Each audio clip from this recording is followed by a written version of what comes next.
사무엘하 6장 12절부터 19절 말씀 마음을 집중하시고 함께 읽어보십니다.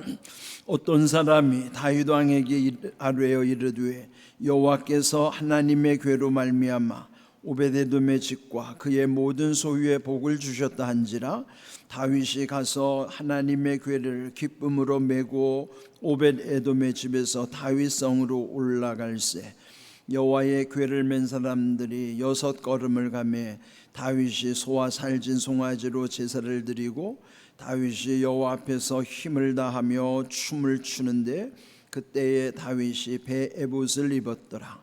다윗과 온 이스라엘 족속이 즐거이 환호하며 나팔을 불고 여호와의 궤를 메어오니라. 여호와의 궤가 다윗 성으로 들어올 때에 사울의 딸 미갈이 창으로 내다보다가 다윗 왕이 여호와 앞에서 뛰놀며 춤추는 것을 보고 심중에 그를 업신여기니라. 여호와의 궤를 메고 들어가서 다윗이 그것을 위하여 친 장막 가운데 그 준비한 자리에 그것을 두매 다윗이 번제와 화목제를 여호와 앞에 드리니라. 다윗이 번제와 화목제 드리기를 마치고 만군의 여호와의 이름으로 백성에게 축복하고 모든 백성 곧 온 이스라엘 무리에게 남녀를 막론하고 떡 한 개와 고기 한 조각과 건포도 떡 한 덩이씩 나누어 주매 모든 백성이 각기 집으로 돌아가니라. 아멘. 사무엘하 6장에서는요 그 다윗이 평생에 하고 싶었던 또 하나님이 기뻐하시는 일이기도 하지만 또 그들 민족에게 있어서는 아주 꼭 해결해야 되는 문제이기도 했습니다. 그것은 다름 아닌 블레셋에게 빼앗겼던 법궤를 다윗성으로 옮겨오는 일이었습니다. 지금 그 빼앗겼던 법궤는 그 아비나답의 집에서 20년 동안 방치되어 있었다 그랬죠. 그런데 이제 그 아비나답의 집에로서부터 이 예루살렘 성으로 그 법궤를 옮겨오는 과정에서 사고가 발생하는 거예요. 그 까닭은 그 법궤를 옮기는 규례대로, 즉 하나님이 명령하신 대로 행하지 않았고 또 그들로서는 좀 편리한 방법으로 새 수레를 갖추고 거기에 법궤를 안치한 다음에 원래 규정은 제사장들에 의해서 그 법궤를 뜰채에다가 꿰서 어깨에 메고 오는 것이었습니다. 그게 이제 민수기의 이제 규례였는데 그렇지만은 이제 새 수레라고 하는 것 어찌 보면은 운송 수단으로 보면은 매는 것보다는 끄는 것이 훨씬 더 편하겠죠. 또 새 수레를 갖추었다는 건 무슨 그 나름대로 또 얼마나 또 모양새가 더 좋았겠습니까? 그런데 중요한 것은 사람이 보기에 좋은 것이 아니라 하나님이 기뻐하시는 일이 중요한 거예요. 다윗은 나름대로 최선을 다했다고 하지만은 그는 하나님의 뜻이 아니었기 때문에 이제 오는 도중에 우리 앞에서 본 대로 나곤의 타작마당에 이르렀을 때에 그 소들이 뛰었다. 그런데 그 앞에는 아비나답의 두 자녀인 아효와 우사가 그를 이제 끌고 가는 거죠. 그런데 이제 뒤에서 법궤를 관리하는 이 우사가 소가 뛰놀므로 그 법궤가 이제 혹시라도 떨어질까봐 그 법궤를 손을 대는 순간에 즉사한 거예요. 죽은 것이죠. 거기 법궤에는 손을 대면은 안 되는 것이죠. 그래서 결국 이 충격으로 인해서 그게 이제 중단이 된 거예요. 그런데 그 법궤를 어디로 임시 방편으로 옮기는가 하면은 이제 그 인근에 있는 이 오벳에돔, 그는 가드 사람이라고 그랬어요. 가드는 블레셋 진영이고, 그러니까 블레셋의 진영인 그 가드라는 곳에 오벳에돔이라는 사람의 집에서 석 달이 있었다. 석 달 동안 거기에 두었다 하는 거예요. 네, 지난 시간 말씀드린 것처럼 오벳에돔은 블레셋 출신의 그 이름의 뜻으로 봐도 절대로 복받을 사람은 못 된다.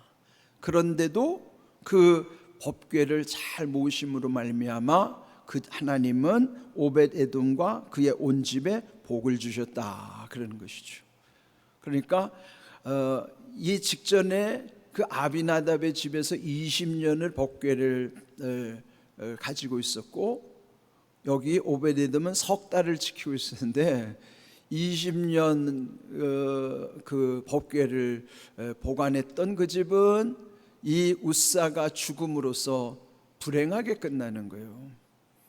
그에 반하여 석 달밖에 안 됐는데도 그 오벳에돔의 집은 큰 복을 받은 것이죠.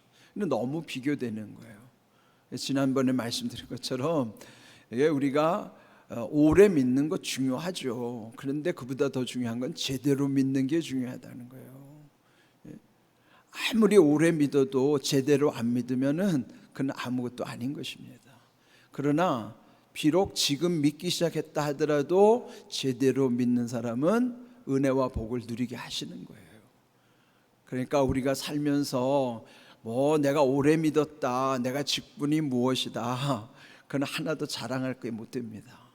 오히려 그 제대로 된 믿음은요, 오래 믿었다, 직분이 무엇이다에 대해서 다 겸손함으로 그를 잘 자기를 돌아보는 거예요. 자, 이 소식을 오늘 읽은 말씀에 보면은 어떤 사람이 12절 이렇게 시작하죠. 누군가가 다윗에게 보고를 했습니다. 그 집이 이 법궤를 잘 모심으로 복을 받았다는 소식을 듣고 나서 다윗은 멈추었던 이 법궤를 다시 예루살렘 성으로 모시는 일을 재개하는 거예요. 다시 시작하는 것이죠. 물론 다윗이 그 집이 복 받았으니까 나도 복 받아야 되겠다, 그런 옹졸한 마음으로 옮긴 건 아닐 거예요. 다만 이런 하나의 표적이죠. 그 집이 복을 받았으니 이제는 이제 석 달이라고 하는 세월이 지났지만은 다시 이 법궤를 예루살렘 성으로 모셔오고자 하는, 그게 수건 사업이니까요. 그래서 이제 재개하는 과정인데, 오늘 읽은 말씀에서도 우리가 참 마음에 새겨야 되는 말씀들이 이제 몇 있어요.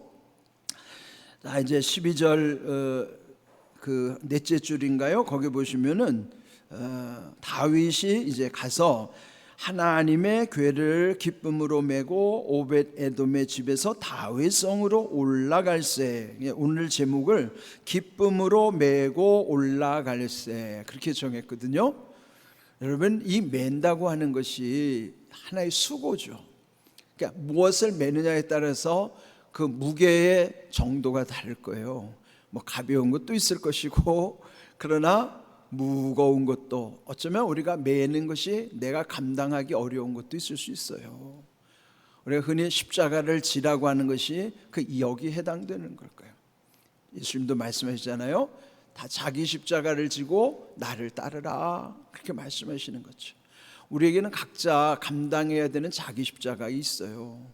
근데 그걸 메고 우리가 살아가는데 그게 우리의 힘으로 감당하기 어려울 때 있죠. 지금 여기에 이 다윗 일행들이 하나님의 궤를 기쁨으로 메었다. 그러니까 일단 하나님의 궤는 메는 게 하나님 뜻이에요. 끄는 거는 사람의 생각이고 메는 것이 하나님 뜻이에요. 그러니까 일단은 하나님 뜻대로 다시 이 법궤를 이제 옮기게 되는 것이죠. 그때의 마음이 어땠는가? 기쁨으로 메었다는 거예요. 뭐든지 중요한 거는 마음의 작용이에요. 근데 마음 안 보이잖아요. 예? 메는 건 보여요. 근데 그 마음이 어떠한지는 몰라요. 근데 오늘 여기 보면은 보이지 않는 마음을 그는 기뻐함으로 메었다, 이렇게 표현하는 거예요. 그러니까 보이지 않는 것을 보시는 게 그 중심을 보시는 하나님이시란 말이에요.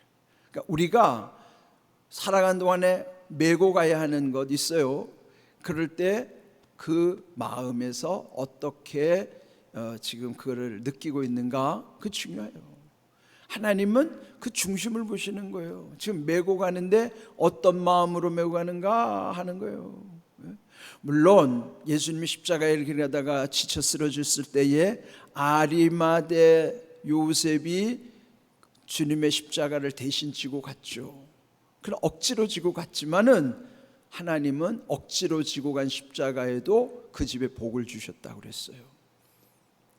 그렇지만은 이렇게 다윗이 지금 이 하나님의 법궤를 메고 갈 때 기쁨으로 그 일을 감당한다는 게 얼마나 귀한 일인가.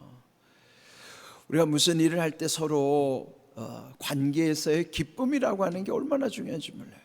뭔가 내가 아쉬운 것을 누군가에게 부탁했을 때에 기쁜 마음으로 받아주는 것과 그냥 무표정하게, 또 반대로 짜증을 내면서, 그러니까 우리가 어떤 관계에서 보면은 크게 반응이 세 가지잖아요. 기쁨으로 하는 경우도 있지만 무표정하게 할 수도 있고 또 짜증을 낼 수도 있어요. 그러니까 무표정 속에는 짜증이 가려질 수도 있죠.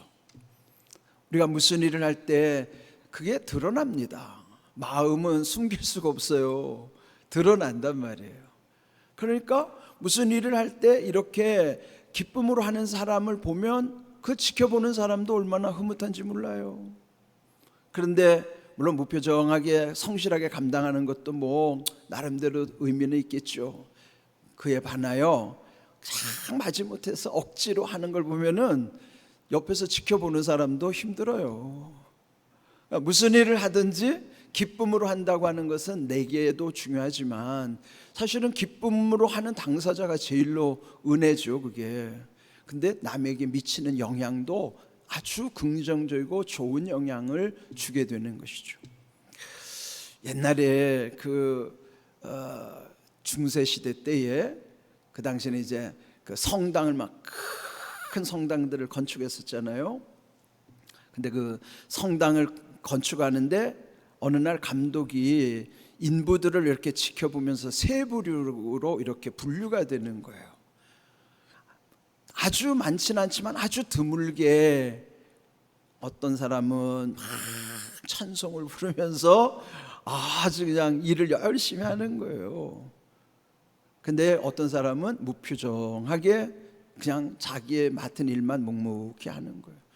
그에 반하여 또 어떤 사람은요, 아주 그냥 일할 때마다 그냥 막 신경질적으로 짜증을 내고 그러는 거예요. 그러니까 이제 이 감독이 물어본 거죠. 당신은 왜 이 일을 하면서 이렇게 기뻐합니까? 아니, 나 같은 것이 하나님의 전을 짓는데 이렇게 쓰임 받는 것 자체가 얼마나 귀한 일입니까? 전 그걸 생각하면요, 얼마나 기쁜지 몰라요. 비록 이 일이 고돼도 저는 얼마나 기쁜지 몰라요. 나 같은 걸 써주시다니. 근데 두 번째 무표정한 사람은 당신 왜 일하는데 이렇게 표정이 없으니까 그저 나에게 주어진 일이니까요. 그냥 묵묵히 이거 해야죠. 그 정도만 돼도 평균은 되겠죠. 그런데 짜증내는 사람한테 물어봤어요. 그랬더니 그냥 목구멍이 포도청이라 어쩔 수 없이 이놈 일을 그냥 할 수밖에 없다고 짜증을 내는 거예요. 다 나름대로 일리 있어요. 근데 거기에 뭐가 있어요? 자기 마음이 드러나는 거죠. 크게는 그렇게 세 부류라고요. 오늘날 우리가 이 주님의 교회에서 헌신하는 모습도 크게는 세 종류예요. 기쁨으로 그냥 막 감당하는 사람이 있는가 하면은 그저 그냥 무덤덤하게 그냥 맡겨줬으니까 의무감에 하는 사람도 있고, 어떤 사람은 그냥 마지못해서 그냥 짜증을 내고 또 이런 일을 해야 되냐고 말이에요. 이렇게 세 가지 부류가 있습니다. 여러분 다 하나님이 보시잖아요. 그런데 여기 다윗이 그 법궤를 메고 올라간다는 것은, 여러분 오르막길이라는 것은 그건 쉬운 일이 아니에요. 또 예루살렘 성은 고도가 높아요. 해발 한 700~800m 되는 고지대에 있기 때문에 예루살렘 성으로 가려면은 올라가는 험한 길이라 말이에요. 그러면 메고 올라간다고 하는 건 메는 것도 수고지만 올라간다는 것도 힘든 일이라고요. 근데 그것을 기쁨으로 감당한다는 게 중요한 거예요. 우리가 올라가는 천성을 향하여 우리가 어떤 마음으로 가는가, 그게 자기 믿음이란 말이에요. 그러니까 우리가 하나님을 생각하고 천성을 바라보면 얼마나 기쁘고 감격스러운지 몰라요. 저는 새벽마다 천성을 사모하면 얼마나 감사하고 기쁜지 몰라요. 비록 하루하루가 내 삶에서 줄어드는 날이지만 반대로 하나님께 가까이 가는 날이 얼마나 감사한지 몰라요. 그래서 살아보니까요, 저는 2번 살고 싶은 미련은 없어지더라고요. 그저 한 번만 사는 것도 귀한 일인데 천국 가는 게 얼마나 큰 소망인가 말이에요. 지금 이 다윗이 그 예루살렘 성으로 향하는 그 모습 속에서 우리에게 주시는 이 은혜를 기억해야 하는 것입니다. 자, 그런데 16절을 보면요, 다윗 성으로 들어올 때에 사울의 딸 미갈, 누구예요? 사울의 딸이긴 하지만 다윗에게는 첫 번째 아내예요. 첫 번째 아내. 그 미갈은 창으로 내다보다가, 그 뭐예요? 거기에 참여하지 않은 거예요. 그냥 창으로 내다보는 건 뭐예요? 관찰하는 거라고. 그런데 다윗은요, 13절에 보면 6걸음을 옮길 때마다 제사를 드리고 여호와 앞에서 힘을 다하여 춤을 췄다고 그랬습니다. 또 온 족속들과 함께 즐거이 환호하며 나팔을 불고 메어 들고 올 때에 이 미갈이 창으로 내다보다가 다윗 왕이 여호와 앞에서 뛰놀며 춤추는 것을 보고 심중에 그를 업신여기니라. 다윗은 얼마나 기뻤으면 어린아이같이 막 뛰어놀았다고 그랬어요. 뛰놀며 춤을 덩실덩실 추면서. 그런데 창으로 그걸 이렇게 내려다보던 아내 미갈은 속으로 업신여긴 거야. 마음으로. 뭐라고 업신여겼겠어요? 왕이 채통머리 없이 저 걱망스럽게 막 속으로 비난한 거죠. 근데 이런 모습을 보면요, 사실은 부부간에 가장 친밀한 관계여야 되는데 이런 부부는 최악의 부부예요. 이렇게 살아가는 부부도 있어요. 최상의 상태를 유지하는 부부도 있지만 최악의 상태로 어쩔 수 없이 살아가는 이런 부부도 있다고요. 뭐예요? 영적 차원이 다르고 수준이 안 맞는 거예요. 다윗은 그냥 하나님께 그 법궤를 모시고 오면서 하나님께 얼마나 감사한지 그냥 주체할 수가 없는 거예요. 그걸 표현할 수가 없는 거예요. 오늘 이제 나누어야 될 주일 말씀이 말로 표현할 수 없는 말인데 다윗이 정말 표현할 수가 없는 거예요. 자기가 표현할 수 있는 최대한을 표현해도 자기는 부족하다고 여기는 거예요. 근데 미갈은 그걸 보면서 비난하는 거예요. 야, 이걸 보면요, 이 부부간에도 이 참 다시 한번 생각해 봐야 될 게 있단 말이죠. 물론 우리 주변에도 보면은 이런 부부관계 어려움을 겪는 분들이 적지 않아요. 그런데 정말 중요한 것은 어떤 하나님이 기뻐하시는 일에 있어서 하나가 되는 부부처럼 아름다운 모습이 없어요. 뭔가 하나님의 일을 할 때 서로 이렇게 하자고 그럴 때 좀 더 하면 안 될까? 서로 좀 더 하면 안 될까라는 마음을 가지면 그 집 부부는 최고의 부부라고.